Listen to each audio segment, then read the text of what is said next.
A seemingly ordinary day at O'Hare International Airport spirals into an unexpected confrontation when a police officer's prejudice collides with a woman of immense power in airport showdown. The Reckoning. Get ready for a story where bias faces the ultimate reckoning. Step away from the line, now. Officer Miller's voice sliced through the airport's chaotic symphony, each word a calculated act of aggression. The effect was immediate. Heads swiveled, conversations died, and the terminal's usual hum dissolved into an unnerving silence. Dr. Evelyn Reed, a woman whose calm demeanor often masked a sharp intellect, froze. Her mind, moments before focused on making her flight, now struggled to process the sudden spotlight. Dressed in a tailored suit and heels, she projected an air of quiet authority. "I said, hands in the air." Miller's voice boomed again, laced with an unmistakable hostility. Evelyn hesitated, confusion warring with a rising tide of indignation. Years of navigating professional minefields had steeled her, but this was different, a public spectacle designed to demean. As she slowly raised her hands, her eyes darted around, registering the stares, the whispers, and the cell phones recording the unfolding drama. "Officer, I don't understand," she began, but Miller cut her off. "Turn around. Face the wall." His grip was like iron as he spun her, her back slamming against the cool surface. Gasps rippled through the crowd, yet no one intervened. Heat flared in Evelyn's cheeks as she caught her breath. "You have no idea who I am," she said, her voice a strained whisper. "Oh, I think I do," Miller sneered, stepping closer, his breath heavy with accusation. "You're just another one trying to be something you're not." The word hung in the air, a poisonous dart, striking a deeply rooted wound. Despite the surge of anger, Evelyn refused to break. Miller yanked her designer purse off her shoulder, emptying its contents onto the floor. Lipstick, keys, and a smartphone scattered across the tiles. Then, the glint of gold, a badge. Time seemed to stop. Miller's eyes fixated on the emblem, the initials NSA emblazoned beneath. The weight of his misjudgment crashed upon him like a tidal wave. The crowd murmured, the earlier tension replaced by a palpable sense of shock. Evelyn stepped forward, her gaze piercing. "What's this supposed to be?" Miller's voice was barely audible. Trembling, he picked up the badge. The bold inscription leaped out at him. Dr. Evelyn Reed, Director of National Security. "Ma'am, I didn't—" Evelyn's voice cut him off. "Don't ma'am me now. You had no problem disrespecting me moments ago." Miller stood speechless, the gravity of his actions finally sinking in. "You assaulted me. You embarrassed me. You treated me like a common criminal because of my appearance. And you think an apology will suffice?" The crowd surged closer, drawn by the raw emotion. Sweat beaded on Miller's forehead.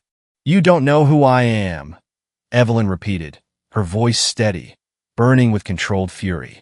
"But you will." She turned and walked away, leaving him exposed, powerless, and deeply regretting his actions. But what unfolded after this dramatic airport clash? Stay with us as this story twists and turns. Our channel champions fairness, diversity, and equality. We aim to inspire change by highlighting important social justice issues. To our African American audience, your strength and resilience are an inspiration to us all. Let's continue this journey of twists and turns, but first, consider subscribing to our channel and liking our video to endorse our efforts. In the heart of JFK Airport, chaos reigned. Passengers navigated security lines, while the aroma of stale coffee mingled with jet fuel. Amidst the hustle, a woman moved with quiet dignity. Every click of Isabella "Izzy" Diaz's heels conveyed authority. Her tailored black pantsuit and composed demeanor were carefully chosen. But beneath the surface, Izzy, Deputy Director of Covert Operations, wrestled with unease. No aliases, no disguises. Just Izzy returning from a critical overseas mission. She anticipated relief, but instead, her stomach knotted. As she entered the terminal, glances lingered too long. She'd spent her life battling unspoken assumptions, but today, they felt heavier. At the security checkpoint, most TSA agents seemed indifferent, but one officer stood out: Sergeant Barnes. Barnes was a man hardened by years on the job. Cynicism had become a shield. When he saw Izzy, confident, well-dressed, something flickered in his eyes. He didn't see her sacrifices, her battles won. He saw someone who didn't fit his idea of authority. Izzy felt his gaze like a weight. She handed over her ID, waiting. "Step aside." Barnes' tone was clipped. "Excuse me?" "Secondary screening." "Now!" Izzy's jaw tightened. "Is there a reason?" "Comply, or I'll make you." The line stilled, every eye on them. Izzy forced calm. "This is a mistake. Check my ID again."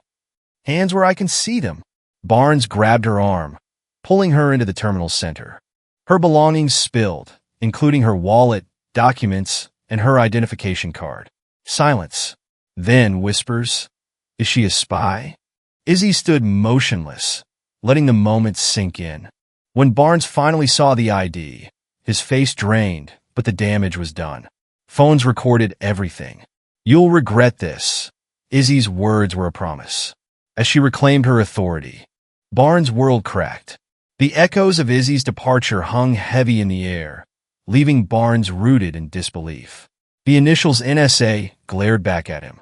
He swallowed hard, his mind racing. Video views were climbing. He needed damage control, but he knew Izzy had ways of digging deep. "Ma'am," a hesitant voice called. Izzy stopped, but didn't turn. "Please, I can explain." She pivoted, her gaze unforgiving. "Explain? Why you assaulted me? Humiliated me?" Barnes' face flushed. "I didn't know who you were." "Does that excuse your behavior? You saw a woman of color and assumed I didn't belong." Izzy's voice cut like glass. "It wasn't like that," Barnes sputtered, but the words sounded hollow. "Wasn't it? You saw an opportunity to exert power and took it. Now you're panicking because I have power of my own." The crowd shifted, sensing the tension. "Can we discuss this privately?" Barnes' voice cracked. "You forfeited privacy when you dragged me here." Izzy's eyes blazed. "My job, my family. Think about them. Did you think about mine? The effort it takes to be seen as competent? The price I pay to hold this badge." Her voice dropped. "You made a choice." Izzy turned, leaving Barnes under a weight of stares. As she boarded her flight, a text from her team. The incident was viral. Izzy's reply: "Handle it." Barnes paced outside security, his career flashing before his eyes. He dialed his supervisor, but it went to voicemail. In his mind, a new fear crept in. What if this wasn't just about his job? What if this NSA agent had the power to destroy his life? He had crossed the wrong person. The weight of this realization settled heavily on him. Barnes understood his world was about to crash. So what would Izzy do next? How far would she go? Just how much was Barnes about to lose? Barnes' hands trembled as he faced the disciplinary hearing. The room felt oppressive. Outside, his phone buzzed with texts, emails, and missed calls. "Racist cop humiliates NSA official" became a trending headline. Online, he was an enemy overnight. Calls for his resignation flooded social media. He had seen his face broadcasted repeatedly, and his gut twisted at the thought of each replayed second. Barnes couldn't focus. His prepped explanations now sounded hollow as the door creaked open. Izzy entered, her presence overwhelming. "You have no idea what you've done," she stated, her steady gaze locking with his. Barnes found himself unable to look away. She dropped her bag, the sound echoing loudly. "I asked you a question. Do you remember?" Barnes struggled. "You asked if I knew who you were." "Exactly. You knew enough, didn't you? My appearance was all you needed to make your judgment." Shame burned in his gut. "Do you know what I do?" She was steady but heavy. He shook his head, uncertain if honesty would make the situation worse. "I identify vulnerabilities." "Barnes, you're a vulnerability now. To every officer who serves with honor." Her words hit like a hammer. Barnes' mouth opened, but she silenced him. "You thought this was about your job? The headlines, the videos?" She was stepping closer until he was in her shadow. "This is about what comes next." Panic flooded his chest. "What do you mean?" Izzy leaned in. "You won't emerge unscathed. Whether you emerge at all depends on what you're willing to do now. Desperation laced his voice.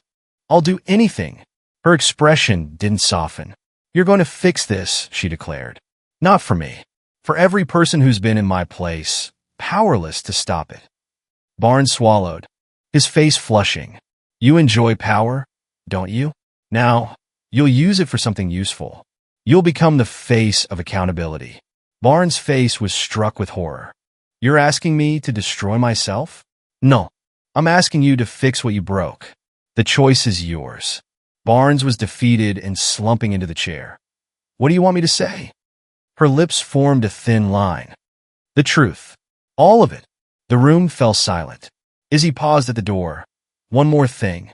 You're going to apologize? And this time, you're going to mean it. She left Barnes alone. The crushing weight of the world was now pressing on him, and his old life had just ended. There was more to come. What was next was destined to leave anyone watching speechless. Barnes's breath was shallow, the room closing in. His career lay in ruins. Reaching for his phone, he considered calling his wife. But what could he say? He dropped the phone in frustration. The door creaked open again. Izzy re-entered, unreadable. She was no longer angry. It was controlled, which terrified him. You're still here. He stammered. Don't start. No more excuses. That time is over. Barnes felt his throat tighten. I gave you an option. Are you ready? He hesitated. I'll do it. Just tell me how. Izzy didn't flinch. I need more than words. Show me what you truly comprehend. Barnes trembled. I understand. Do you? Her voice was razor sharp. This ends with accountability. If you are not ready, then you have not comprehended the depths. His head swam. I have no choice. You always had a choice. This happened because of your choices. Do not pretend you are a victim. Barnes hung his head. I will do it. Izzy's gaze softened. Be at the press conference tomorrow morning, 9 a.m., tell the truth. He nodded. Say it? She demanded. He spoke louder this time. I understand. Izzy's eyes lingered a moment longer. Then she turned towards the door and paused. You are not doing this for me. You are doing it for those whom you have wronged. She then stepped out and left Barnes alone. Sleep eluded him that night, as he knew it would. The notifications continued to appear, a constant reminder of his failings. At the press conference, he was bombarded by reporters and photographers. Izzy was there, and without a word, made her expectations clear. He approached the podium, and with the full focus of the world fixed on him, drew a breath. I would like to start by apologizing. The crowd was eager for more. What I did was unacceptable. It was an abuse of power. I take full responsibility. He stole a glance at Izzy, but she was like a stone. The cameras captured every moment. An apology cannot fix the wrongs, nor can I erase my conduct. However, I can take steps to prevent this from recurring. His voice was thick with emotion. Izzy then stepped forward. What happened at the airport was the result of a pervasive culture. This ends today. His heart raced. This is about accountability. Izzy was unmoved. Cameras swiveled back towards Barnes. After the conference, he followed Izzy, barely registering anything around him. In the hallway, she halted. This is not over. What else do you want? His shoulders drooped. You must learn something. His chest was tight. What happens now? Izzy said, you will commit to retraining. Only then will I be assured that this will not occur again. Her words were a promise, and it was one that could not be taken back. Leaving the building, he felt his future held by a string, and it was only a matter of time before it would break. Back in her office, Izzy stared into space, contemplating what had just transpired. She knew that it would take more than words to make a change, and would require more than this single gesture to restore her faith in the world. Her phone buzzed, and she sighed, knowing there was still more to do. Later, Barnes sat in the precinct break room, hands shaking around a cup of coffee. He felt isolated and humiliated by the proceedings of the day. As the door opened, he knew who had entered, even without looking up. It was Izzy. The temperature in the room dropped a few degrees. You look like hell, she said. This time there was no bite in her voice. He could only nod. She knew all too well what he felt. I did what you asked, he said. Izzy lifted an eyebrow and said, "Was that enough? Do you think you can just erase what you did?" Barnes shook his head. "No, I don't." And his voice was as small as he felt. "I'm just trying to figure out what comes next. Then, for every breath you take from here on out, remember me, standing there, helpless, and it will be a reminder to never make the same choice." He swallowed hard. "Yes," he said. Izzy softened her tone slightly. "That is the only way this can work." He said, "I am scared. Scared of failing." She said, "You will fail, but you cannot stop. As long as you remember what it felt like to lose your power, you have the chance to succeed." He simply nodded. Izzy made to leave, but paused by the door. "You will attend retraining tomorrow. Be on time." And then she was gone. Barnes sat for a long time in the break room. She was right. This was not something that was ever going to go away. His only choice was to make a change. Stepping out of the building, Izzy tightened her grip on her bag. There was still work to do. It would never be over, and there were more challenges ahead. Izzy knew that tomorrow, Barnes would be there for retraining. But as far as what was to come next, the world was waiting for it. Barnes sat stiffly in the training room. Fellow officers filed in, and as he looked around, he felt that their eyes held judgment. As Izzy walked in, the room went silent. "I will not tolerate boxes being checked here. You will have accountability. This will involve changing yourselves." In the audience, an officer spoke up. "We are the bad guys," he sneered. Izzy shot back. "If you feel like you are a bad person because of this, you should never wear a badge." The officer went silent. Barnes shrank in his seat. This was going to be difficult, if not impossible. Izzy looked at the audience and said, "What happened at the airport was not a mistake or misunderstanding. It was a manifestation of unchecked assumption that needs to be rooted out." An older officer asked Izzy, "Are you telling me that we need to walk on eggshells for now?" Izzy snapped, "You need to recognize the line between safety and power. Otherwise, you should not be in this role." There was silence after that. And then Izzy said, "You will read through each of the incidents that I have listed, then we'll give your assessment of them. This will continue until there is accountability." It was his case on the first sheet. Every mistake was listed there. Barnes felt ill. Some officers supported him, saying they were just doing their job. Some claimed that he was clearly a racist. Barnes was taking the blows as they came. Izzy then spoke up. "I will reiterate that you will all face consequences from this that you cannot comprehend. This is not up to me." It struck Barnes hard. It was going to take a long time for things to change. After the session ended, Barnes stared down at his folder for a long time before Izzy approached and said, "Keep showing up," to him. Then she walked out.